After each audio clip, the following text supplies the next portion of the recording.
Our operative verses will be verses 12 and 13. Then Joshua spoke to the Lord the day when the Lord gave the Amorites over to the Israelites. And he said in the sight of Israel, Sun, be silent and stand still at Gibeon, and you moon in the valley of Ajalon. And the sun stood still, and the moon stayed until the nation took vengeance upon their enemies.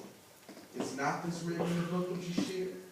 So the sun stood still in the midst of the heavens, and did not hasten to go down for about a whole day. And the Lord fought the battle. Place your hand right there. Father, we thank you now for this time in the study of your word. Anoint these lips of clay, that we might be able to speak that which you imparted to us and downloaded to us as people. Let us decrease that you might increase, and you get the glory out of all that we say and do. In Jesus' great big name we pray. Thank God. And amen. Amen. We have here in our reading a very interesting passage of Scripture. This passage of Scripture has been ministered hundreds of thousands of millions of times, but the focus in times past has always been about Joshua and his commanding of the sun to stand still.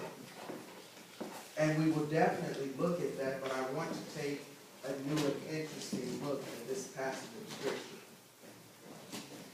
Here we have the story of the children of Israel going into yet another battle. The 5 Amorite kings had decided to join in an ally situation with each other and join into league with each other to fight against the Israelites. Joshua was their leader at this time. Moses had died and had since been buried. Joshua was now the leader of the nation of Israel and the Israelites. They had already won the battle at Jericho. They fought several battles up until this point, and now they find themselves in another battle trying to do their very best to take ownership and dominion in the land and in the promise that God had made them. If I could take for a topic this morning, it would simply be the sun is standing. The sun, S-O-N, is standing.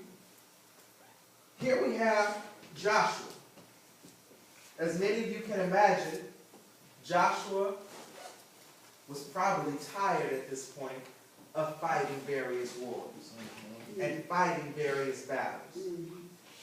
Joshua had been on the battlefield for more years than what he probably cared to remember.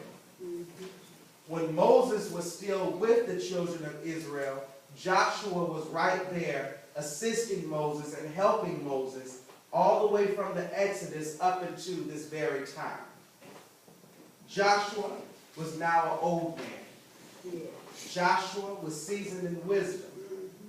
Joshua was a man of war, very valiant warrior.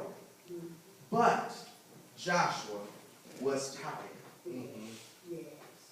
Joshua found himself in a situation in his tiredness that he was ready to just go somewhere and sit down and just rest. If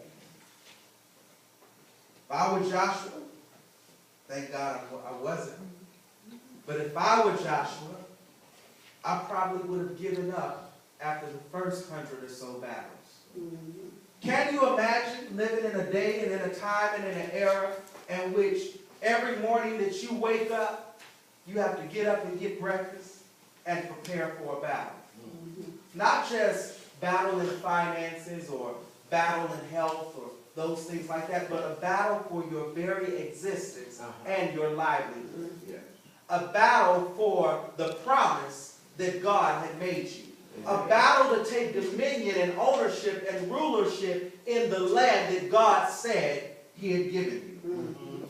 Can you imagine Joshua having to get up day after day, week after week, month after month, year after year, not for just 10 years that we were in war as we were in Iraq, but this went on for numerous years, 20, 30, 40, 50, maybe even 100 years.